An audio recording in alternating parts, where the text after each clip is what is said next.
the unstoppable conqueror, the battles of Alexander the Great.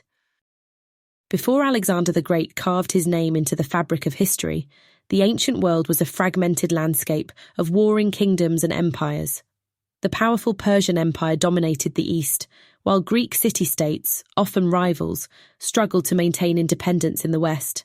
Little did the world know that a young Macedonian king with unparalleled ambition and tactical brilliance would soon rise to unite the Greeks and topple the mighty Persian Empire.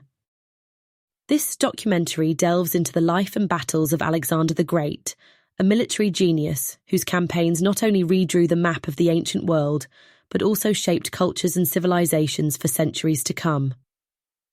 From his early rise to power and his first taste of victory at Granicus to his ultimate conquests at Gaugamela and Hydaspes, we explore Alexander's triumphs, strategies, and enduring legacy. Alexander's journey to greatness began in the classrooms of Aristotle. Taught philosophy, science, and the arts, young Alexander grew up imbibing lessons that shaped his worldview. Yet, he was not just a scholar, he was also a warrior in training under his father, King Philip II of Macedon. When King Philip was assassinated in 336 BCE, the burden of leadership fell upon the 20-year-old Alexander. Faced with internal rebellions and external threats, Alexander swiftly consolidated power.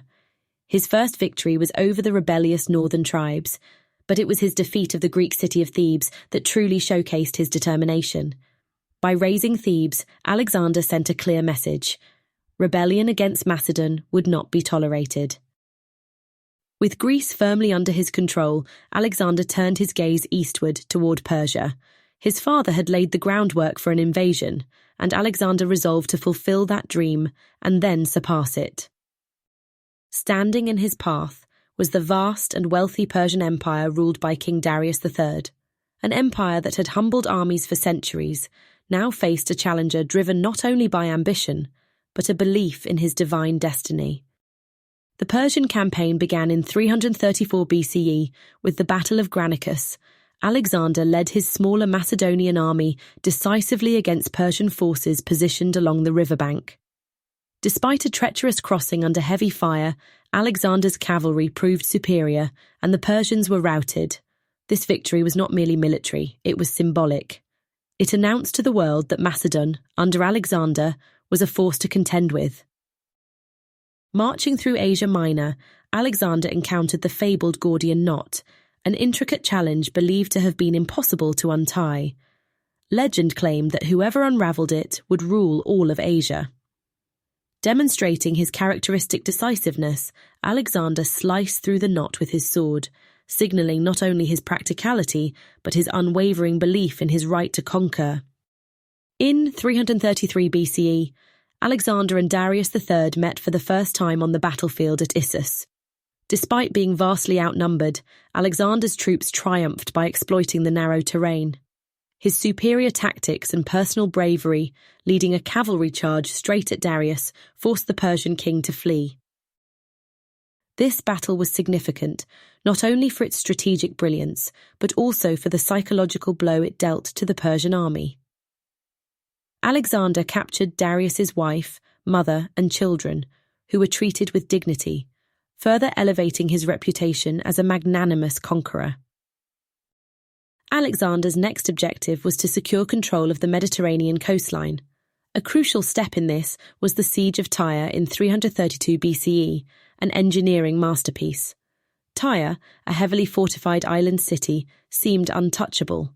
Yet Alexander's determination was unshakable. He constructed a massive causeway stretching into the sea, enabling his forces to break through the city's defences. It was a staggering demonstration of siege warfare ingenuity. The success at Tyre was followed by the capture of Gaza, further consolidating Alexander's hold on the region. These victories ensured the Persian navy could no longer threaten his campaign, marking a sweeping transformation in regional power dynamics. When Alexander arrived in Egypt later in 332 BCE, he was greeted not as a conqueror, but as a liberator from Persian rule. The Egyptians proclaimed him pharaoh, and Alexander embraced the moment by founding Alexandria.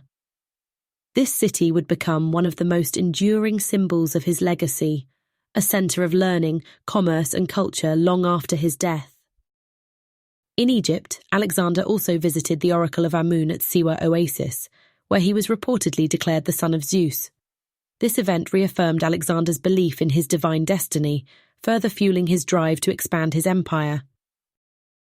In 331 BCE, Alexander faced King Darius III for the second and most significant time at the Battle of Gaugamela. Unlike Issus, Darius had carefully chosen the battlefield, ensuring it favoured his larger forces. He brought war chariots, elephants, and a massive army to crush Alexander decisively.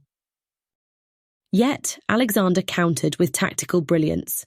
He spread his forces wide, creating gaps in the Persian line, and when the opportunity arose, he led a direct cavalry charge at Darius. The Persian king fled once again, sealing Alexander's victory and the fate of the Persian Empire. This triumph marked a turning point.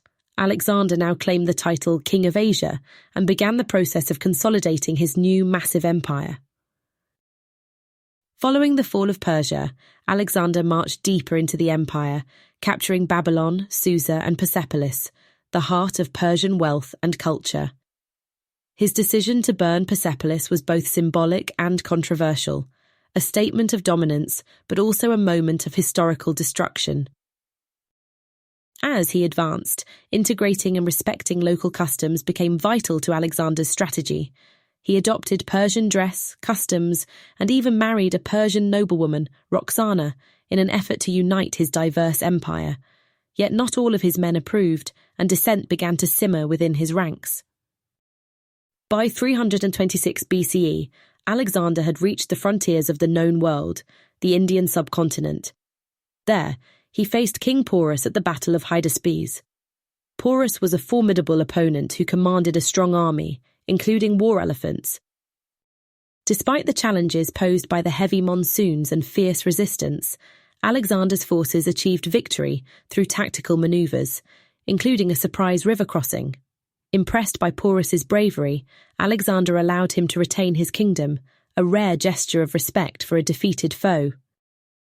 This battle marked the easternmost limit of Alexander's conquests. Though he longed to march further, his exhausted troops refused.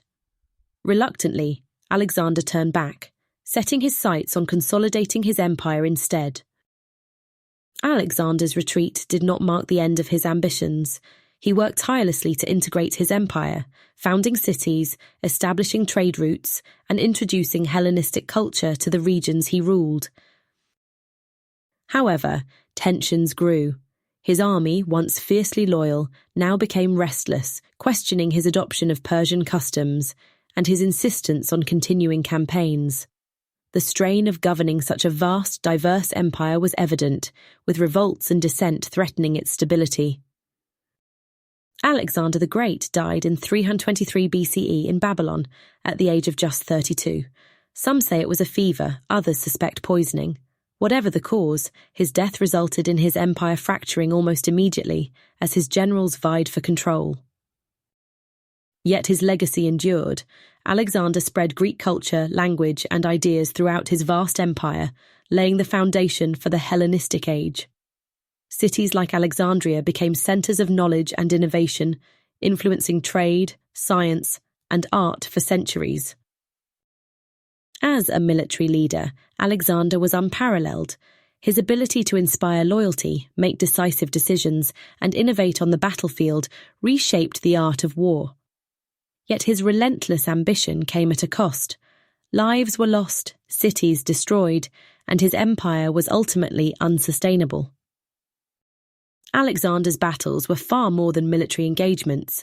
They were moments of cultural transformation, geopolitical upheaval, and personal ambition. For history enthusiasts, his life offers a fascinating lens through which to view the ancient world, a story of brilliance, power, and humanity.